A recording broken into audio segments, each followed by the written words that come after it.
In my past life, Shindu loved my sister, while I loved his brother. Yet fate had it that the two we loved were deeply in love with each other and eventually became a couple. Shindu feared I might harbor ill intentions and sabotage their union. So he sought an imperial decree in advance to marry me into his family. Enemies becoming spouses naturally bred intense jealousy. We fought our entire lives, quarreled our entire lives, and ultimately met our ends at each other's hands. When I opened my eyes again, I had returned to the day Shindu sought the emperor's decree for our marriage. In the imperial study, the emperor asked him, "Does the second young lady of the Fong family hold affection for you?" Before he could answer, I stepped into the hall and spoke first. "This humble maiden has already pledged her heart. I pray the young prince will seek another suitable match." My last memory was frozen in the rear courtyard of the Prince Rome's mansion. Deep winter. Snow swirling through the air. Shindu poured me a cup of poisoned wine. I drank it in one gulp. The moment I realized what had happened, I swiftly drew my hairpin and plunged it into his neck. Neither of us could utter a single complete farewell. Finally, we collapsed side by side in the snow, our eyes closing forever. When I opened my eyes again, I stood beneath a flowering quince tree. The air carried its subtle fragrance as young girls gathered, giggling and discussing the latest fashions and jewelry trending in the capital. Suddenly, a familiar voice sounded beside me. "Sister, why did you rush off so hastily? I've been searching everywhere for you." I turned to see that face I detested, my nominal elder sister, Fong Yune. She wore a pale blue gown, her willow brows slightly furrowed, eyes brimming with concern. Spotting her, Princess Jiai, who had been among the girls, hurried over and took her hand. "Sister Fong, come see, with your wedding to His Majesty approaching." I specially had the most precious 2 peonies transported from Nanzhao. "You'll adore them." As Fong Yinyu was pulled away by Jiai, it finally dawned on me, I had reincarnated. Reborn in the spring of the 16th year of the Daki era, at Princess Jiai's flower viewing banquet. On this day, Jiai presented Fong Yinyu with a priceless peony plant to celebrate her impending role as her imperial sister-in-law, the crown princess of the Eastern Palace. Also on this day, Prince Rong Shindu, who had long harbored secret feelings for Fong Yinyu, fearing I might disrupt her marriage to the crown prince, rushed to the emperor and obtained an imperial decree to marry me instead. Shindu loved Fong Yinyu, while I loved the crown prince. Our hearts belonged to others, and we found each other utterly intolerable. Thus began a lifetime of quarrels and blows, ending with each of us dying by the other's hand. The bitter memories of my past life flooded back. Without a moment's hesitation, I dashed toward the palace without looking back. Heaven had granted me a second chance at life. I would never again waste my days with Shindu. Fortunately, the princess's residence was not far from the imperial palace. I sprinted all the way, entering the palace and heading straight for the imperial study.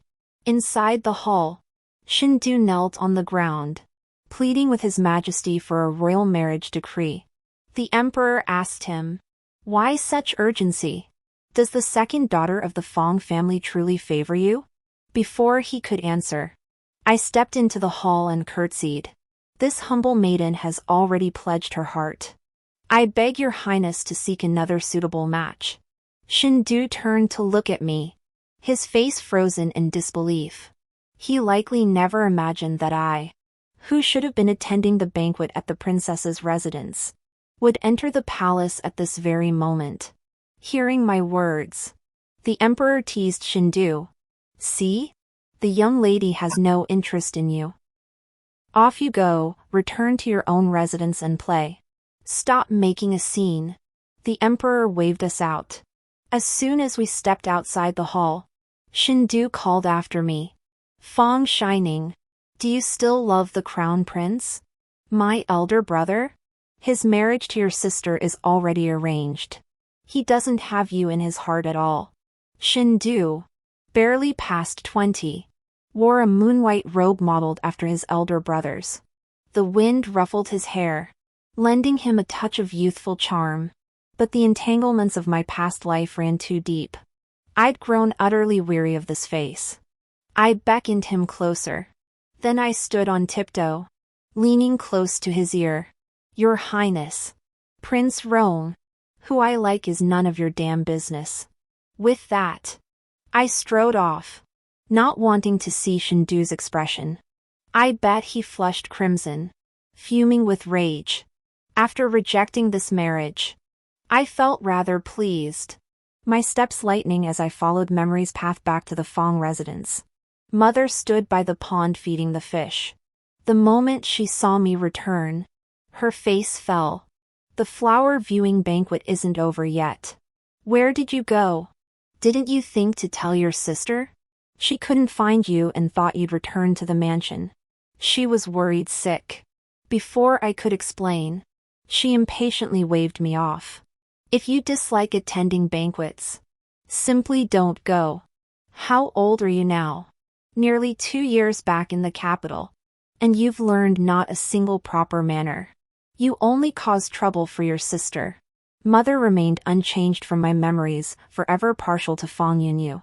Whatever I said or did was wrong, always falling short of her, even though she was merely an adopted daughter, while I was Mother's biological child.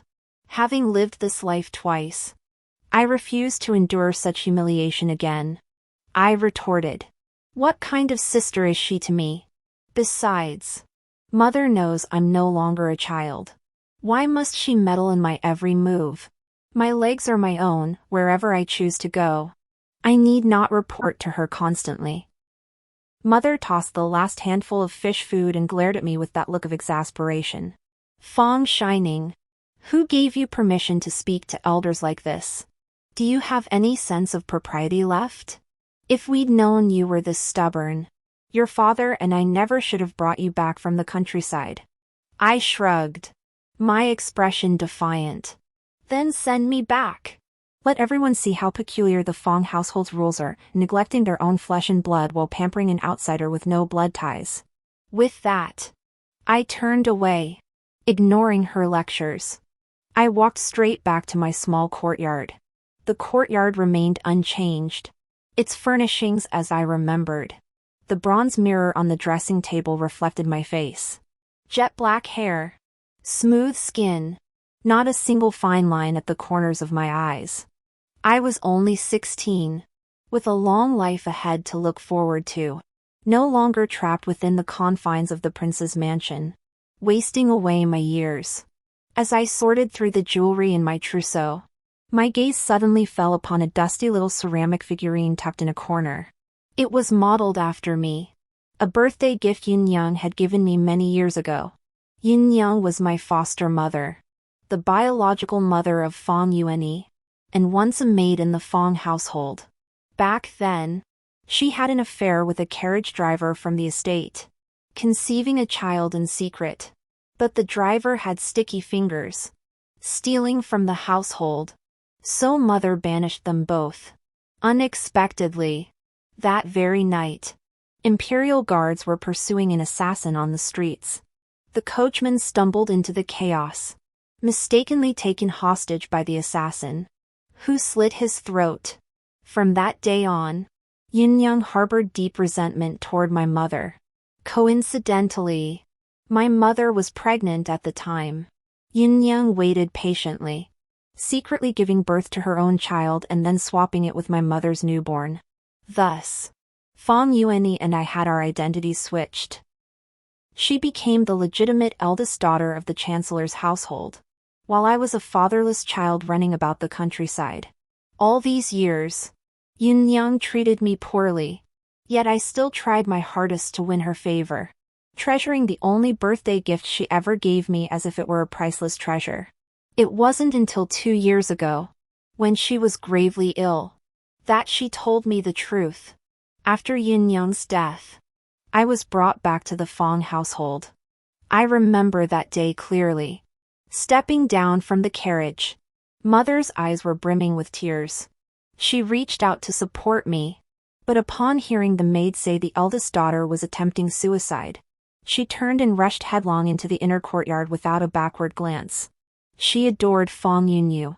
And it wasn't just her, every single soul in the Fong household adored Fong Yunyu. She was kind, intelligent, gentle, and beautiful, respectful to elders and considerate to servants.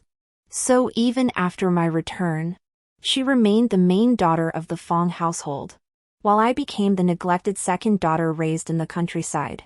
I knew no etiquette, lacked grace, and despised Fong Yunyi, opposing her at every turn. Thus, my parents grew increasingly disdainful of me, and the noble ladies of the capital disliked me too. At the mid-autumn banquet 2 years ago, someone deliberately pushed me into the pond. After being rescued, I was utterly disheveled. It was Crown Prince Shenyi who draped a robe over me. From that moment, I fell for him.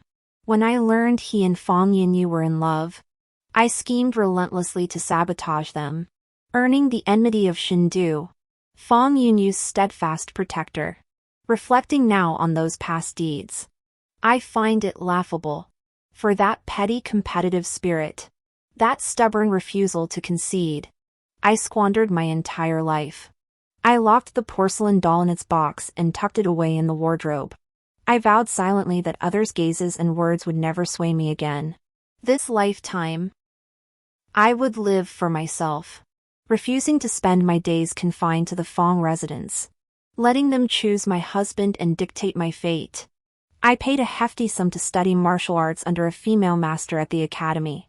I longed to travel the world someday, to see landscapes I'd never encountered in my past life. Master Jiang, hailing from northern Qi, excelled with a great broadsword. Alas, I was past the prime age for martial training. Swords and blades were beyond my reach. I could only learn basic self-defense techniques. Furthermore, as a young lady, my clothing was too delicate to carry daggers. Master Jiang gifted me a bracelet, ordinary in appearance. Yet when the quince blossom on its surface was rotated, it revealed a hidden compartment containing over a dozen silver needles as projectiles. One day, upon returning from the martial arts academy, I was summoned to the front hall. The room was filled with people, each face familiar. Father, mother, Shin-Yi, Fong Yunyu, and Shindu. Shindu had come to propose marriage, with Shin-Yi acting as his envoy. Shin-Yi looked much the same as ever, having shed his crown prince's robes. He wore only a moon-white long gown. His features remained cool and distant, save for the fleeting tenderness that flickered when his gaze fell upon Fong Yunyu. Shindu, however, hadn't followed his example today. His glaring crimson brocade robe was almost blinding. Had it not been for the elders and Shinyi present, I feared he might have dragged Fong Yunyi away to marry her on the spot. But he was here for me today, unchanged in his stubborn ways. Truly, he was an irritant. After they left, Father asked me, Ninger, though marriage is decided by parents, I still wish to hear your thoughts.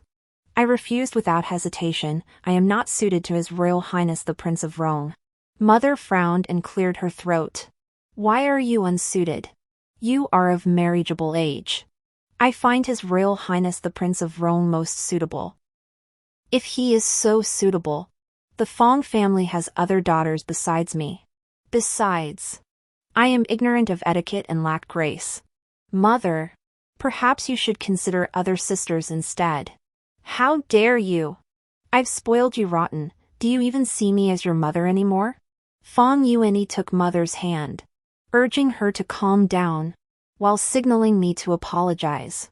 Father chimed in, Ninger, your mother only cares. Apologize to her at once. With my martial arts training incomplete and numerous expenses still requiring the Fong household's funds, I swallowed my pride and offered a perfunctory bow. Ninger apologizes to mother. Mother turned her face away, refusing to look at me. Fearing further argument, Father waved me away. As I turned to leave, I encountered Shindu, who had returned after departing. Fong shining. Does marrying me cause you such distress? Leaning against the pavilion pillar, his crimson robes blending with the sea honeysuckle blossoms behind him, he gazed at me with unruffled calm. For a moment, I felt dazed, as if seeing Shindu from my past life. Shindu favored red. Because he loved Fong Yunyu, he imitated his elder brother by wearing moon-white robes, hoping to catch her attention. But ever since our marriage, and Fong Yunyu's entry into the Eastern Palace, he had returned to his true self. In my past life, once when we returned from a palace banquet, we argued again, I don't recall why. I threw a jade pendant he cherished. He bent to gather the shards, gazing at me with that same calm expression. Then, too, he spoke these words. Fong shining. Does marrying me cause you such distress? I snapped back to reality, met his gaze, and replied earnestly. Truthfully, Your Highness needn't guard against me thus. I won't disrupt Fong Yunyu's marriage. Nor must you continue using marriage proposals as a pretext to gamble with both our lives. Shindu furrowed his brow, straightened his posture, and folded his arms. Who said the marriage proposal was a pretense? How do you know being with me is a gamble? We won't have a happy ending. Recalling my death in my previous life, I rubbed my temples, unwilling to argue further. Just as I was about to leave, I heard him mutter softly, Why must I be such a fool, falling for a wicked woman like you who tried to kill me? Without thinking, I blurted out, You poisoned me. He snapped his head up. Our gazes met midair, and we almost spoke in unison. You reincarnated too? Shindu and I left the Fong residence in perfect sync, renting a window-side private room at the Misty Rain Pavilion. After talking it through, we both confirmed the timing of our rebirths. We had died together, only to be reborn on the day of the flower viewing banquet. I asked him, Why did you poison me? Was it because Shini favored that princess from Northern Qi? And you pitted Fong Yunyi? Did you want to eliminate me early so you could wholeheartedly help her? I remember it clearly. That day, Shindu and I entered the palace together and encountered Fong Yunyu in the imperial garden. Though already empress, Fong Yunyu and Xinyi's relationship had grown increasingly distant. Xinyi's harem swelled with new consorts. During that period, he had a fierce argument with Fong Yunyu over his favoritism toward a princess from Northern Qi. When Shindu and I saw her, she stood beneath a plum blossom tree. Her hair was exquisitely coiled, yet her eyes held profound weariness. The wind stirred her skirt, and her frail figure seemed as though it might shatter at the slightest touch. So, upon returning from the palace, Shindu poisoned me. Hearing my account, Shindu rolled his eyes, exasperated. Fong shining. Who poisoned you? It was you who suddenly drew your hairpin to kill me. You saw the rift between my brother and sister, and your treacherous heart never died. You wanted to take advantage of the situation. If I'm being honest, when I first died, I truly hated Shindu. From the moment I coughed up blood until my eyes closed, my life flashed before me like a kaleidoscope. Truly fleeting, 18 years as husband and wife, and I died at just 34. Yet throughout those 18 years, every meeting sparked endless arguments and brawls. I'd lost count of how many times I'd slapped him. From his 20s to 38, the texture of his skin grew increasingly coarse. Now, Shindu, aged 20, sat before me. Suddenly, how I died in my past life seemed utterly irrelevant. He hadn't gained anything from it anyway. I'd exacted my revenge immediately, killing him outright to thwart his desire to protect Fong Yunyi. If heaven granted us a second chance, it surely didn't want us to repeat our mistakes. Why dwell on the past? I sipped my tea, my expression serene. Shindu, let's end this here. We've been given a second chance, can't you just spare me? I promise. Absolutely promise. I won't frame Fong Yuni. Shindu's eyes darkened. Perhaps I misheard, but his voice seemed tinged with disappointment. Fong Shining, are you so certain we'll repeat the past? What else could it be? Do you really think we could grow old together? Supporting each other through thick and thin? Shindu, those 18 years were too torturous. Let's try a different life. Silence fell around us. After a long moment, I heard him mutter a single word, fine. Stepping out of the misty rain pavilion. Evening had fallen. The orange-red glow of the setting sun spread across the sky. I took a deep breath of the capital's air. The air carried the scent of steamed buns and the cloying sweetness of cosmetics. How wonderful, everything felt young, vibrant, free. Returning to the Fong residence, the maid Shichuan reminded me that Fong Yunyu would be married in a few days. The gift my mother had prepared for me should be delivered. It was a stunning hairpin, intricately crafted from precious materials.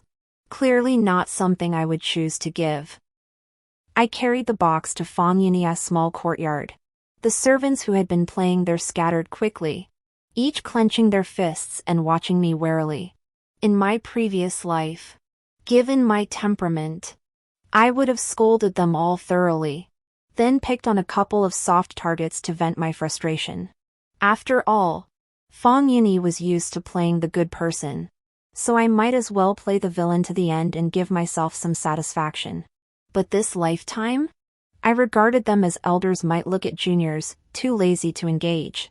I strode straight into Fong Yunyu's room. She sat embroidering a pouch by the window. Spotting me, she switched to that eternal smile and beckoned me to sit. I felt no urge to exchange pleasantries. I simply set the box on the table. Your wedding gift. I'll leave it here. Wait. Little sister. This is for you. She called after me, handing me a pouch. Embroidered upon it was a vivid rooster, exactly like the one mine had rotted away last year.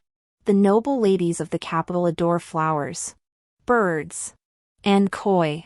Their embroidered pouches are always adorned with such motifs. They despised me, and I despised them.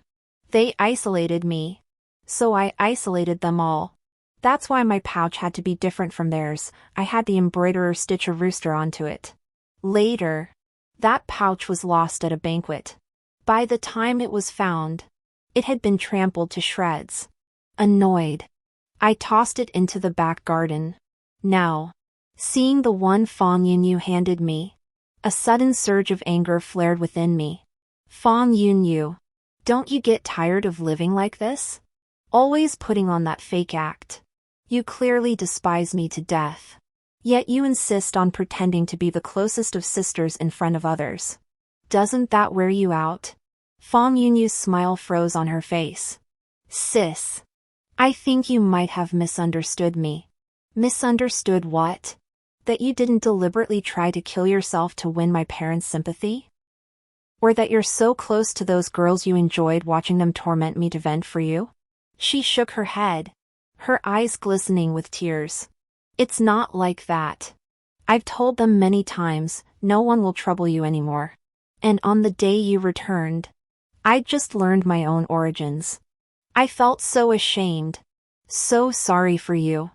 I truly wanted to die. So then, why didn't you die? Tears rolled down her cheeks as she bit her lip, unsure how to answer. Suddenly, I felt an urge to laugh. Fong Yunyu, you couldn't bear to give up your status as the legitimate daughter of the Prime Minister's household. Your position as Crown Princess Consort. You were terrified of losing it all, weren't you? Deep down, you must have been terrified.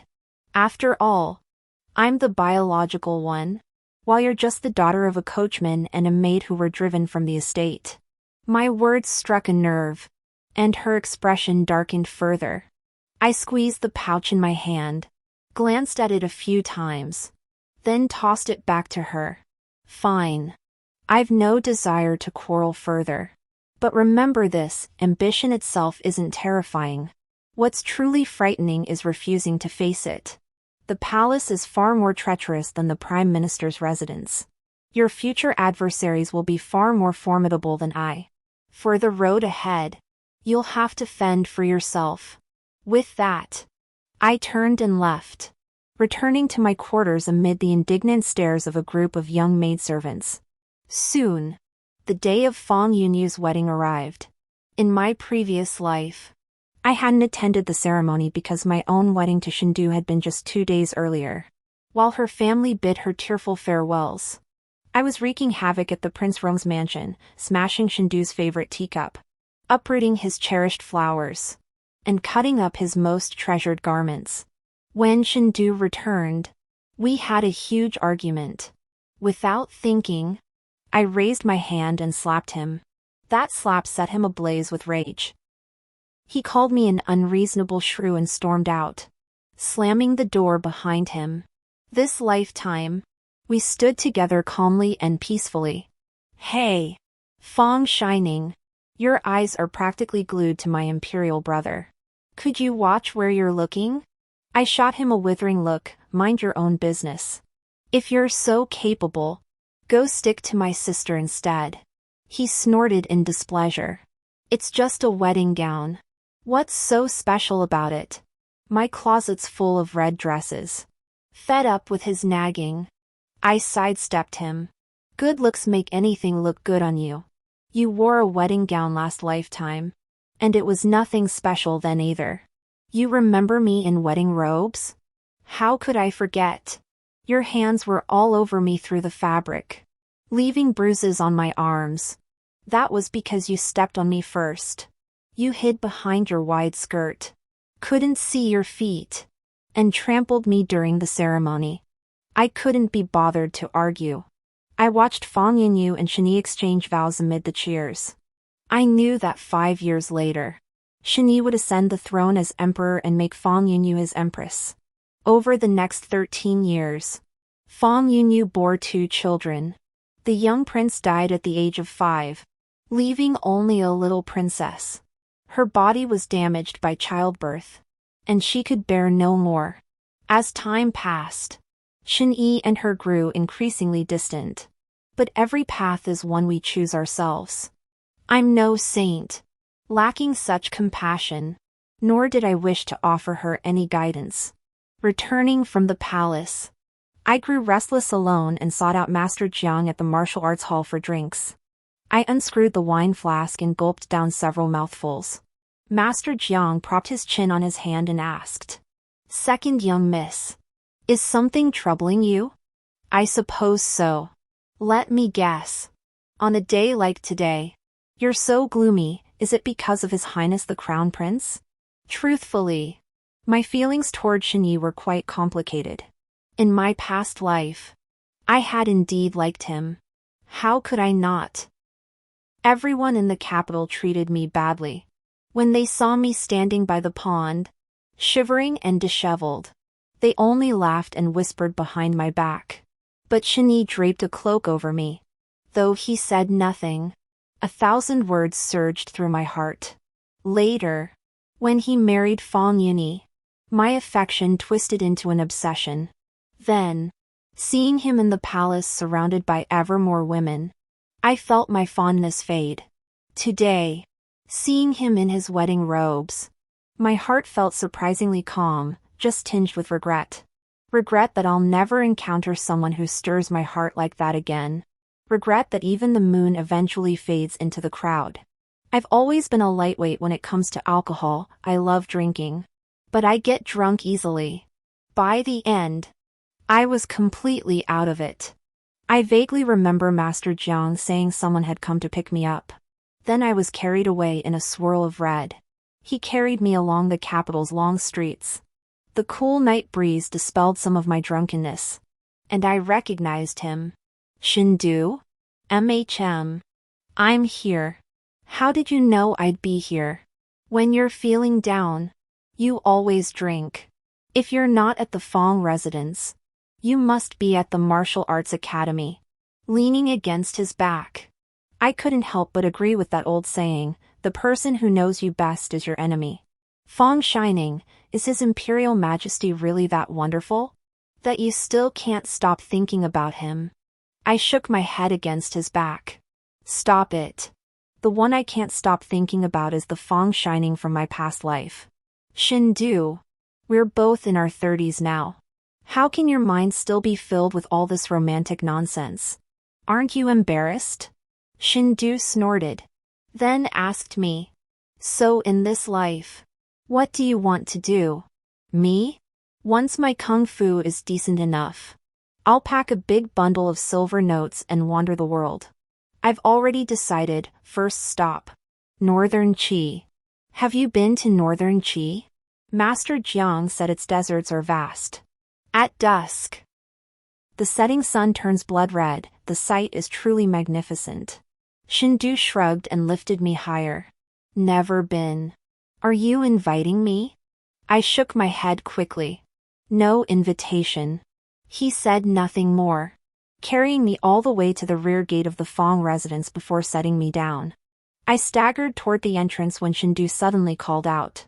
Fong Shining. I turned, looking at him in confusion. What is it? Draped in a shimmering crimson robe, he stood bathed in moonlight, his expression utterly earnest. If I told you that in my past life, it was you I loved, not Fong Yuni, would you be willing to start anew with me in this lifetime? Just as I opened my mouth to respond, my stomach churned violently. I leaned against the doorframe and vomited. Shindu's expression darkened gradually. When I looked up again, he was gone. I wiped my mouth with a handkerchief and slipped back to my own courtyard. Shindu was always like this, acting on impulse. And to think he claimed to like me? Like hell he did. In my past life, he'd gone out of his way to protect Fong Yunyu, forbidding me from framing her. I never believed his lies. I rinsed my mouth with the cold tea on the table, gave my face a cursory wipe, and drifted off to sleep on the bed. In my dream, I saw myself from my past life. It was the 3rd year after I married Shindu. At the New Year's Eve palace banquet, Shindu raised his wine cup and offered many auspicious toasts.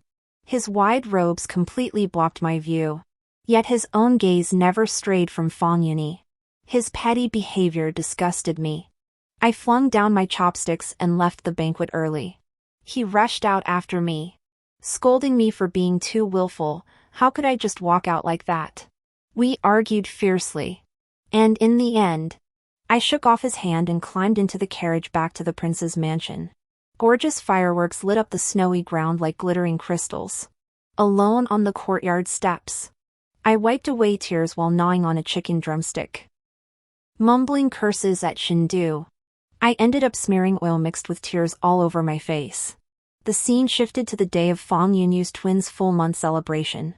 Pressured by my mother to deliver gifts to the palace, I happened to encounter Shini, newly a father. Shini cradled the twins with utmost care, his features softened with tenderness. Fong Yunyu pulled me into small talk, but my responses were half-hearted. When I looked up, Shindu stood at the doorway. He was still as afraid as ever that I might hurt Fong Yuni. I'd barely stepped into the palace when he followed right behind. But that day, I didn't argue with him. We were both lost souls adrift in the same world, watching that couple so sweet and blissfully happy together. What was there left to fight about? Back at the mansion, we drowned our sorrows in drink.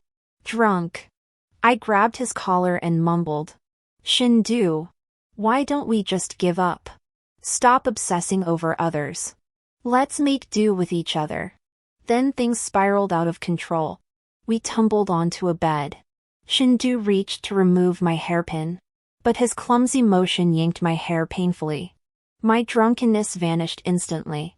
When I saw his face clearly, I slapped him across the face and kicked him off the bed. From that day on, Shindu said I had no manners when drunk and was quick to hit people, refusing to drink with me ever again. The final scene in my dream was still the rear courtyard of the Prince Rome's residence. Ever since he saw Fong Yini in the palace, he'd returned home sullen and gloomy.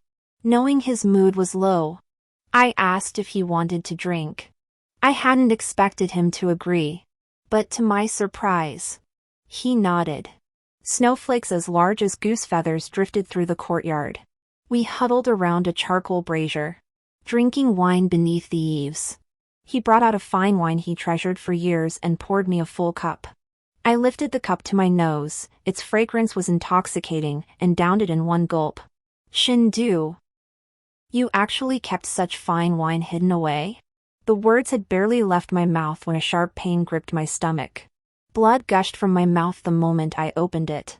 Shindu had just raised his own cup to his lips when he saw me. He dropped it instantly, rushing to support me. He hadn't taken a single sip the entire time. I was furious. That damn scoundrel. I knew he wouldn't be so kind as to pour me wine. He simply couldn't resist the urge to send me on my way. To help Fong Yinyu in broad daylight. Without a second thought, I yanked the hairpin from my hair, pulled him forward, and plunged it deep into his throat. Shindu's eyes widened in disbelief as he stared at me. The cold snow mingled with warm blood. I jolted awake from my dream to find the sky outside already turning pale. I raised my hand to touch my lips, satisfied there was no trace of blood, and exhaled a long breath. Shindu had been acting strangely lately, sending an endless stream of gifts to the Fong residents. Rumors began circulating in the capital that His Royal Highness the Prince of Rong had long harbored feelings for second Miss Fong. Alas! It was a case of unrequited love. Second Miss Fong had already given her heart to another. That day, I was curled up on the swing in the courtyard reading a storybook when Shindu slipped in from somewhere and climbed over my wall. Fong shining. Startled, I snapped the book shut and shot him a glare. Are you a thief or something? You'll scare someone to death. He scratched his head awkwardly, searching for words. Didn't you like the things I sent you? Why did you send them all back?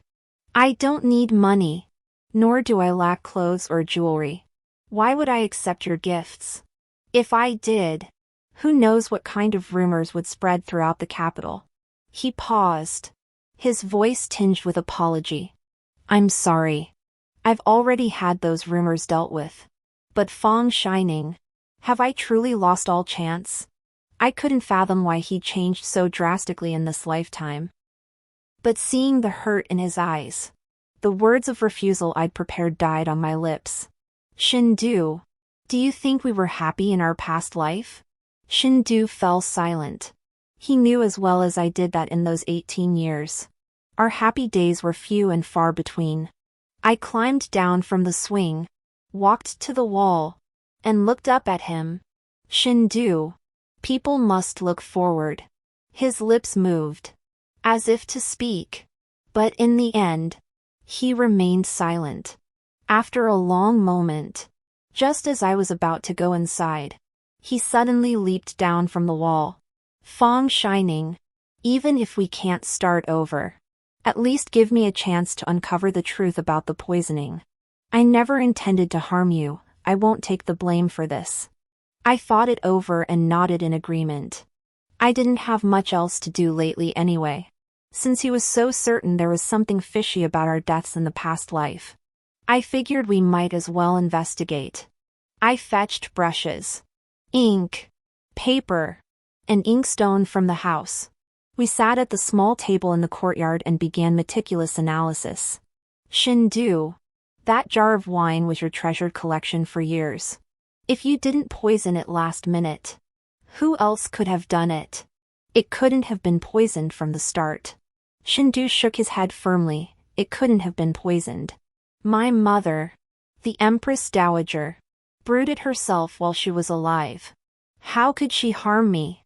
I marked an X over wine and pressed him. Then do you recall whose hands the wine passed through that day? Or if anyone touched it over the years? I buried the wine myself and dug it up, carrying it all the way here. No one else handled it. That theory doesn't hold. I crossed out people too, leaving only one item on the white paper, the wine cup. What if the problem lies with the cup? My words seemed to jolt Shindu awake. He suddenly lifted his eyes and whispered, "That cup is new. My brother gave it to me when I entered the palace a week ago. Shin gave it to you? Yes. He said it was a tribute from a foreign land. He thought it looked nice and gave it to me. He also said he'd come to the mansion in a few days to drink with me. I frowned and thought. That doesn't make sense. Shin would have no reason to harm me. What grudge could he possibly hold against me? Besides, the cup was meant for Shindu. He wouldn't have known if I'd use it. Could it be? He actually intended to kill Shindu? The relationship between Shin and Shindu, these two brothers, was actually quite complex. Shin mother was the empress. Yet the emperor and empress never shared a deep bond. His heart remained tied to Shindu's mother, who had passed away early. Though Shin held the exalted title of crown prince, it was plain to all that the emperor favored Shindu more. However, Shindu had been in theft as a prince early on, establishing his own domain. With no threat to the crown prince's position, Shin harbored no hostility toward him. Instead, the two maintained a respectful and harmonious relationship. Yet in my past life, I always sensed an inexplicable quality to their bond, a kind of superficial harmony masking underlying discord. On several occasions, I observed Shin expression toward Shindu, and it resembled the way Fang Yinyi looked at me, more feigned than genuine. Back then, I thought it was because Shindu liked Fang Yinyi, making Shin uncomfortable. Now I wonder if there might have been other reasons. I asked Shindu if he remembered any strange occurrences around him or in the court before receiving the wine cup. He thought for a long time before recalling one incident. I once received a note. He said. A young beggar gave it to me, claiming someone had sent him. The contents were peculiar, a jumble of words strung together. I glanced at it casually, paid it no mind, and tossed it onto my study desk. Can you recall what it said? He furrowed his brow, gripping his brush as he strained to remember. After several revisions, he wrote something like this. I suppose. I scanned the 32 characters he'd written. The words were disjointed and indeed peculiar. Heaven and earth. The emperor's scheming. Trapped in despair. The world's injustice, bright as sun and moon. North of earth. South of sky. Achieved by human effort. Day by day. Month by month. If it were a hidden head poem, the first characters would spell emperor. Emperor. Trapped. And world. But what about bright? Earth. Effort. And day? We both stared at the paper repeatedly. Suddenly, Shindu realized something. Pointing at it. The next 16 characters, if you read them backwards. The second character of each word, strung together, spells. Bei. Qi? The emperor's origins lie in northern Qi? I blurted out. Shindu stiffened. Our eyes met. And we immediately scanned the surroundings as a thought crystallized in our minds. If Shinyi's origins were suspect, then his fear of exposure and his plan to silently poison Shindu with that wine cup suddenly made perfect sense. Mentioning northern Qi, Shindu recounted an old story. Back when His Majesty was still crown prince, a hostage prince from northern Qi resided in the palace. Everyone disliked him, but the crown prince treated him exceptionally well. The two called each other brothers, inseparable like shadows. When the crown prince and his consort quarreled, which happened often, it was always the hostage prince who mediated between them. Over time, rumors began circulating in the palace about the consort and the hostage prince growing too close. Later, when His Majesty ascended the throne and made the crown princess his empress, the hostage prince returned to northern Qi. Amidst political upheaval there, he assassinated his elder brother and usurped the throne, becoming emperor of northern Qi, the current emperor Qi. Things seemed to have grown rather complicated. Resting my chin on my hand, I asked Shindu, was that note really only 32 characters? Was there anything else?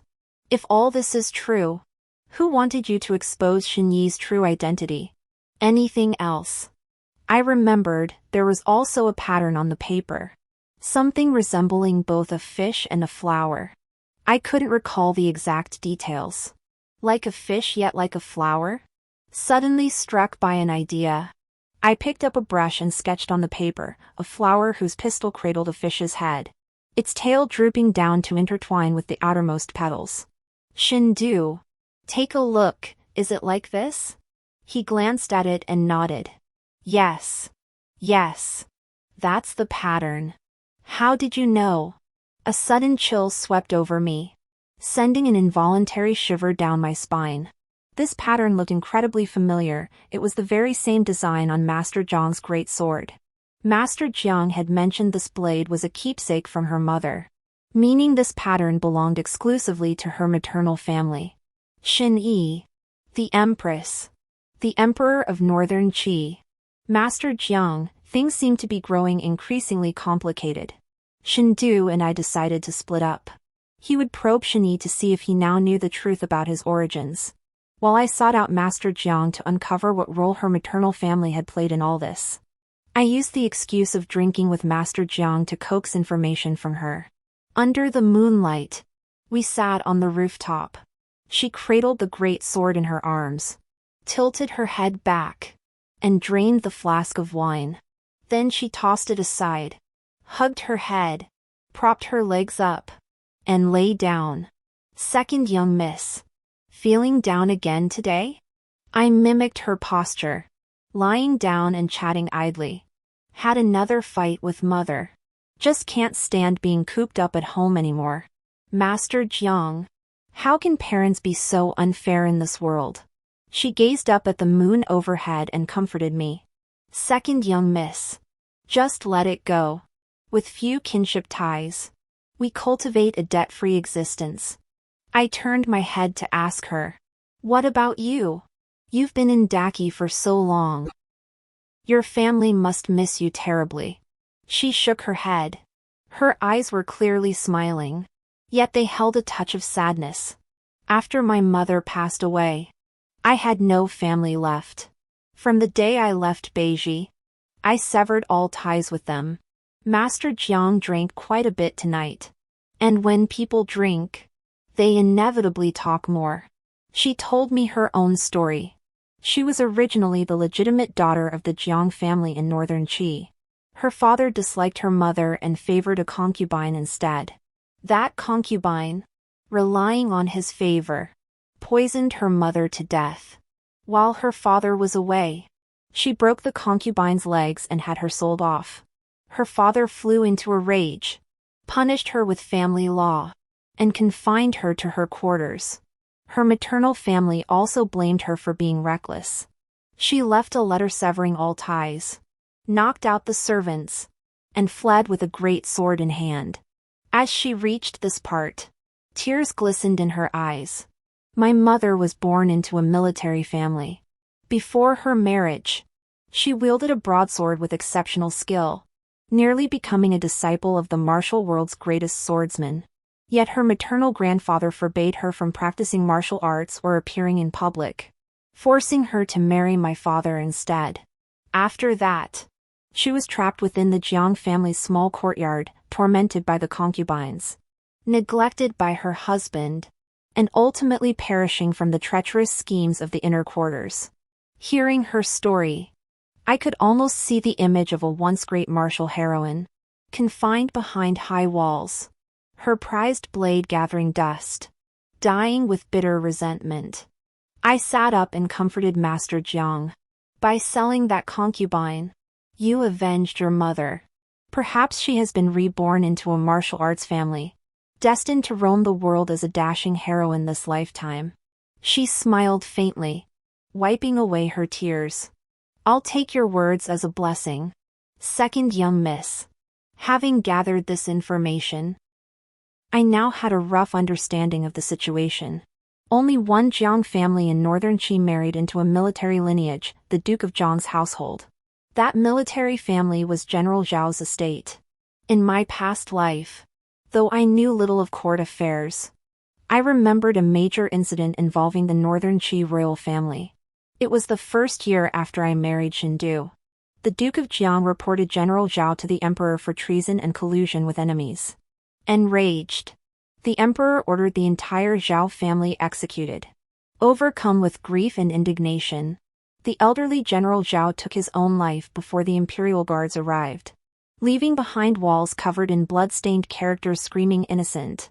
At the time, Shindu had remarked how ruthless the emperor of Northern Qi was, acting on one-sided accusations without proper investigation before executing the entire family.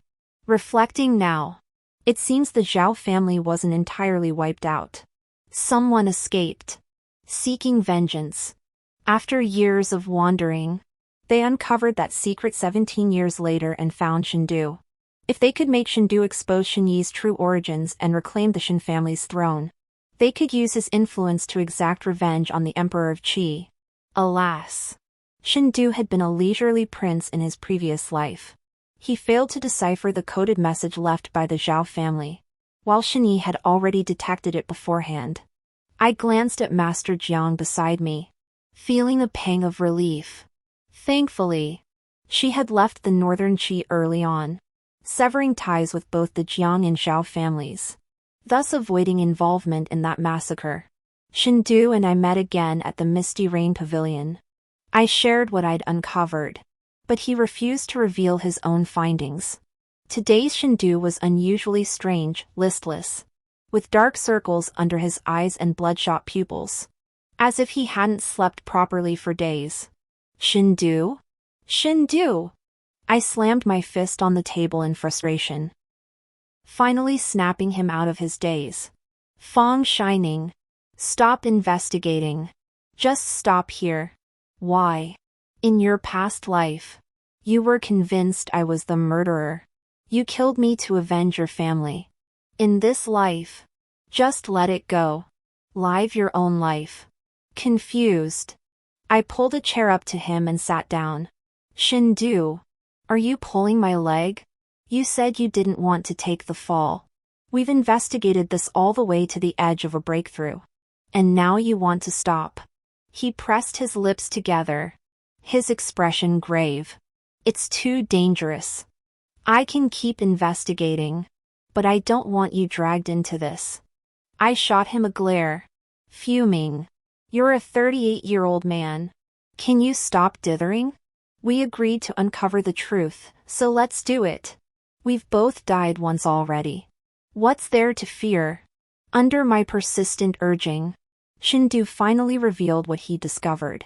In his previous life, the emperor's health had deteriorated over 5 years. When the illness turned critical, Shindu was absent from the capital. By the time he rushed back, the emperor had already passed away. After Shen Yi ascended the throne, he followed old protocols. Besides releasing a group of palace maids, 2 elderly physicians from the Imperial Medical Academy also retired to their hometowns. Combining this with our speculations from this lifetime, he suspected that the current Shen Yi had already learned the truth about his origins. The emperor's illness was likely connected to both mother and son. He had intended to investigate the Imperial Medical Bureau, but shortly after examining the emperor's medicinal residue, the young eunuch who had secretly retrieved it for him drowned. Fong Shining, the truth has only begun to surface. Yet some are already growing impatient. I truly don't want you to risk your life alongside me. Didn't you say that in this second life, you wanted a different existence? Then don't put yourself in danger anymore. Live well. After leaving the Misty Rain Pavilion, I pondered long and hard whether to continue the investigation. For you, Shindu, it was his elder brother, his father, the very foundation of the Shin dynasty. He had to see it through to the end. But for me, the imperial palace held no connection to this life. Shen Yi's origins were none of my concern. I could easily turn a blind eye, master my martial arts, and leave the capital to live a carefree existence.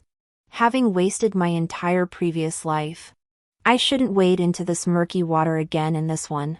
My resolve to investigate wavered, and I turned back toward the Fong residence. That night, As I sat before a bronze mirror removing my hairpins, an arrow pierced through the window, striking my bedside with pinpoint accuracy. Tied to its tail was a small note bearing these words: "If you want to live, drop the investigation." This blatant threat enraged me. That cursed poisoned wine had torn my intestines apart, causing me to die in agony. Now the perpetrator dared to threaten me? The Fong Shining of my past life might have been afraid, might have wanted to give up. But the Fong Shining of 2 lifetimes now not only felt no fear, she possessed the courage to confront him head-on. Early the next morning, I headed to the Prince Rome's residence with my arrows in hand. I informed Shindu that I was traveling to Beiji. I intended to enlist the Zhao family's help in verifying the truth. As for him, he would remain in the capital to continue investigating the emperor's illness and the movements of Xinyi and his son. Master Jiang had initially planned to accompany me to Beiji, but upon learning I was heading to General Zhao's residence, she hesitated. After much deliberation, I explained to her that the general's residence might face future peril. Using my dream as justification, she said she couldn't choose forgiveness for her mother, but she gave me that dagger. With it, I could enter the residence unimpeded. Master Jiang saw me out of the city, where Shindu was already waiting. "Fong Shining, you must return safely. No matter what, your own life is paramount. Understand?" I nodded. "Don't worry. I know what I'm doing. As for my parents and matters in the capital, I'll rely on you to handle them." He unfastened a protective amulet from his waist and hung it on mine.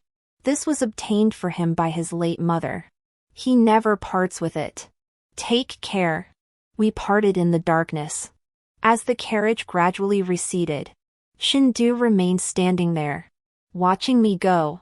To prevent any mishaps en route, Master Jiang chose a longer but safer path. Disguised as a merchant traveling to northern Qi for trade, I changed carriages several times and reached the border without incident. Upon arrival, I found the general's household and presented the dagger as proof, securing their escort to the imperial capital of northern Qi. The year the Zhao family was executed was my first year married to Shindu. Judging by the meager provisions of the Zhao garrison troops guarding the frontier, the Emperor of Qi was treating them poorly now. I thought I could persuade old General Zhao with the same arguments I'd used on Master Jiang. But the old man proved stubborn. He declared I was suffering from hysteria, drove me out, and told me to return whence I came. With no other options, I camped out daily at the gate of the general's residence, refusing to leave. After a while, General Zhao's grandson couldn't bear to watch and brought me back inside. I made a wager with old Zhao: if he searched the Duke of Zhang's residence, he would surely find something. If he found nothing, I would willingly bear all consequences. If he did find something, he must help me uncover evidence proving Emperor Qi was Xinyi's biological father. Days passed, and my confidence dwindled. Then one day, General Zhao, his son, and grandson entered the study with grave expressions. After a long discussion, they emerged, and General Zhao agreed to my request. The general's household worked with efficiency. They monitored the Jiang Duke's mansion while investigating the relationship between Emperor Qi and Xinyi. In my 5th month in northern Qi, I finally obtained a letter written by the Empress to the Emperor. It contained Xinyi's true birth date and time. She had indeed bribed the imperial physician and midwife, deceiving His Majesty. I set off on my return journey with the evidence. Just before I left, General Zhao called me back. "Miss Fong," he said, "when you return, please tell Ryua this: I was foolish. I failed her mother and failed to protect her. I hope she can forgive me." Looking at his head of white hair, I agreed to deliver his message. The general's household escorted me all the way to the border, leaving northern Qi and heading back to the capital. My right eyelid twitched incessantly. Suddenly, the horses whinnied. The carriage jolted violently, and an eerie silence descended upon us. I held my breath, my hand tightening on the dagger at my side. Having been away from the capital for so long, I knew Shin-Yi wouldn't have remained idle. During this time, Shin-Du and I had exchanged several letters. In them, he informed me he had uncovered the Empress's poisoning of the Emperor and had already warned his father. Now, he awaited my return to expose the entire truth. The Empress could take full blame for the poisoning. If I died here tonight and the evidence was destroyed, she could still protect Shin-Yi. It seemed tonight would be a fierce battle. The whistling of blades sliced through the night air beside my ear. I threw myself backward as a blade cleaved the carriage in two, grazing the top of my head by inches. Clutching my sword, I rolled swiftly from the carriage. In the darkness, I counted roughly 7 or 8 assassins. To target a lone, unarmed woman, they'd mobilized this many men. Clearly, they were determined to ensure I never returned to the capital alive. Master Zhang's blade was heavy, though I'd witnessed her wield it countless times. The weapon felt entirely different in my hands. I had no choice but to toss it aside. As the assassins closed in, I used the self-defense techniques she'd taught me to dodge their strikes, then spun the bracelet on my wrist. The closest assassin was struck in the eye. Momentarily disoriented, he crashed into his comrade behind him. The startled companion instinctively reached to steady him. Seizing the opening, I darted to his side, drove a silver needle into his neck, and followed with a kick to his groin. These well-trained assassins quickly regained their composure. They ceased their reckless advances, instead maintaining a cautious distance. I had only a limited supply of silver needles. If I fired them recklessly and missed, death would be certain. The assassins noticed my pause. Realizing my ammunition was scarce, they exchanged glances and then charged at me all at once. I barely dodged twice. My body and arms slashed by swords, the pain making me suck in a sharp breath. Was I truly to meet my end here tonight? Rolling on the ground, I dodged another attacker's strike. As I looked up, a great sword came crashing down from above. Closing my eyes instinctively, I heard a clang as a sword blocked the blade. Shin-Du had arrived. Fong shining. Get up! He pulled me up by the wrist. Back to back, we faced the remaining assassins. I'd thought Shin-Du was my savior, but his swordsmanship proved half-baked. Within moments, he was at a disadvantage. In the nick of time, he shouted, "Run!" Then he grabbed my hand and sprinted into the woods. We fled relentlessly, the assassins hot on our heels. With no other choice, he scooped me into his arms and rolled down the hillside. I had no idea how long we tumbled, only that every bone ached terribly. Still, I gritted my teeth, stood up, and hid in a small cave. Only when the sounds of pursuit faded away did we both breathe a sigh of relief. Shin-Du leaned against the rock wall, his voice weak. Fong shining. Are you okay? I tore off the hem of my shirt to bandage the wound on my arm and replied, I'm fine. The wound on my back was too difficult to treat properly. We'd have to wait until daylight to leave this place and deal with it then. Fortunately, I grew up in the countryside, had a strong constitution, and had trained in martial arts with Master Jiang for so long. These injuries were bearable. Shin-Du, however, was struggling. He tugged at my hand weakly. Could you bandage me up too? Shin-Du, you're a grown man, can't you be of some use? I pulled him up from the ground, only to see his back already a bloody mess.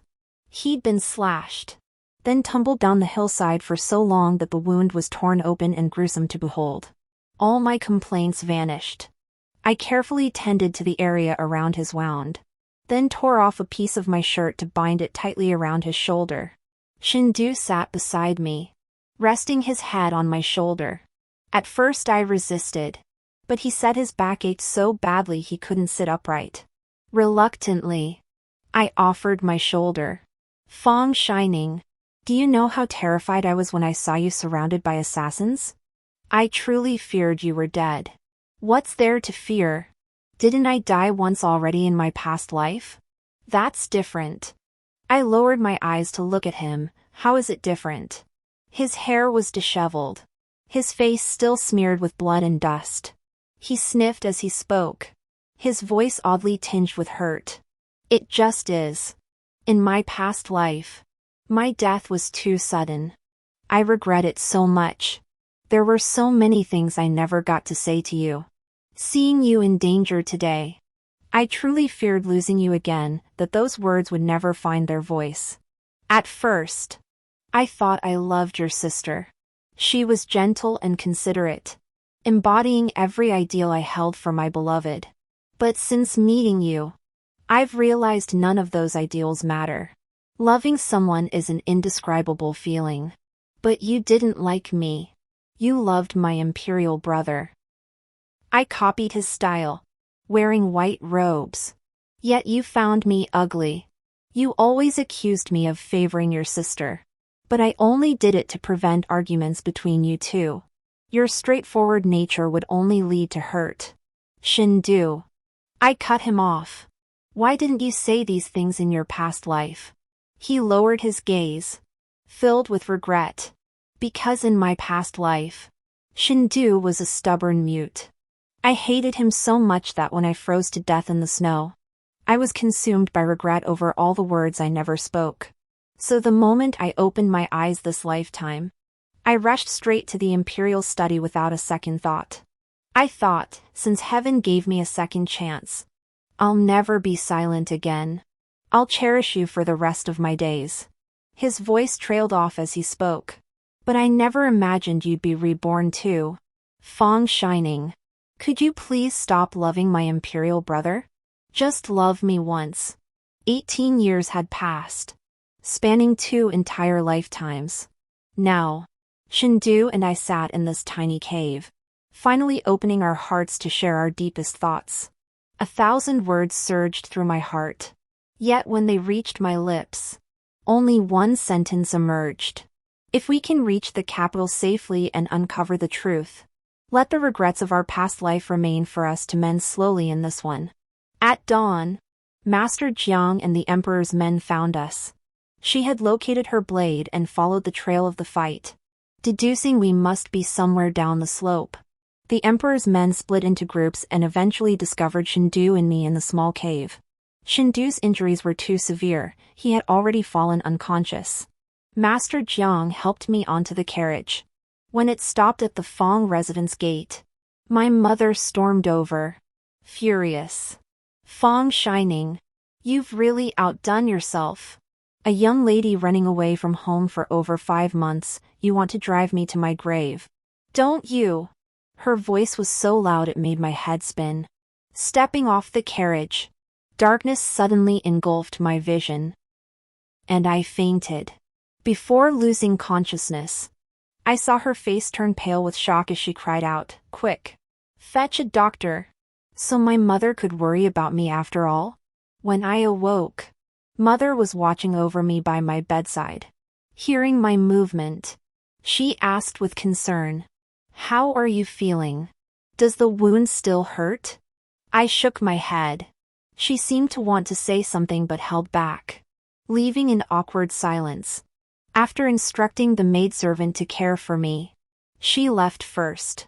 When Shindu awoke, he came to see me with bandages wrapped around his head, informing me the evidence had been handed over to His Majesty.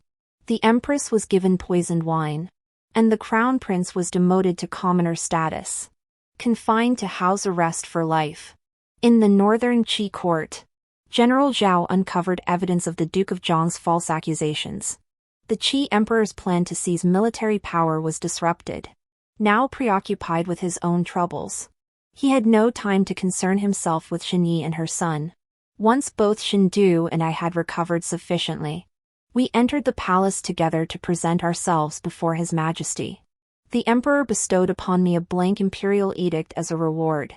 He had intended to name Shindu as Crown Prince, but Shindu refused. Just as in my previous life, He wished only to be an idle prince. The last time I saw Shinyi was the day he moved out of the Eastern Palace. Out of respect for my father's plea, the emperor granted Fang Yunyu's request for divorce. That day, Fang Yunyu went to see him off. Shindu and I stood not far away, watching them. Shinyi no longer bore his former aloof demeanor, weariness etched itself into his brow. Tears welled in Fang Yunyu's eyes as she asked if he had anything to say to her. I believed their bond was profoundly deep. Yet Shinyi's words left both Shindu and me utterly stunned. He looked at Fang Yunyu, his eyes devoid of any trace of tenderness. He said, had I known you weren't the Fang family's true legitimate daughter, I would never have married you. Fang Shining adored me. Yet I turned a blind eye to her for your sake. Looking back now, it was all a mistake. Had I married her instead, she wouldn't have turned her love into hatred, and I wouldn't have ended up in this predicament. Even now, he didn't believe he or his mother had done anything wrong. Instead, he felt the Fang family had abandoned him, drawing a line because he'd married the wrong woman, and that I'd exposed it all, that was love turned to hatred. In that moment, the moon of my youth shattered. Perhaps it had never been the moon at all, just a reflection I glimpsed in the water when I was helpless and alone. I'd forgotten reflections are fleeting, touch them, and they shatter. I conveyed General Zhao's words to Master Jiang. The apology, long overdue, brought tears to her eyes. Yet she still chose to remain in Daki. She continued running her martial arts academy in the capital. I bid farewell to my parents, determined to leave and see the world beyond. On the day of my departure, only my father came to see me off. He urged me to travel carefully, reminding me to write often and report my safety. Fang Yunyu didn't appear, but sent the pouch via her maid. The vividly rendered rooster, the gift that had never been delivered, finally reached my hands. For gold-embroidered characters now adorned its lower right corner, peace and prosperity. As I turned to mount the carriage, a voice called out behind me. Ninger! Mother stumbled forward, thrusting a bundle into my hands. Inside were fresh garments and ample travel money. The road is long. Be cautious in all things. Return safely. She was a stubborn mother, I was a stubborn child. Not knowing what to say to her, I merely nodded, took the bundle, and climbed into the carriage. As the curtain fell, I saw her wiping tears from the corners of her eyes with a handkerchief. When she caught my gaze, she quickly turned her face away. The carriage rolled out of the alley, heading toward the distant horizon. Behind us, the sound of urgent hoofbeats echoed. Fang Shining, we promised to make up for this life's regrets. How could you just leave like this? Shindu, dressed in flashy red, appeared dusty and weary as he caught up. Leaning against the carriage window, I feigned seriousness. Shindu, I've thought it over. In our past life, your silence caused me so much pain. I can't forgive you so easily. He lowered his eyes, looking deeply aggrieved, then declared with solemn resolve. Then I'll follow you. I'll show you how I've changed. I swear, I'll never be silent again. Seeing his earnest expression, I couldn't help but laugh aloud. Fine. We'll see how you perform. The end.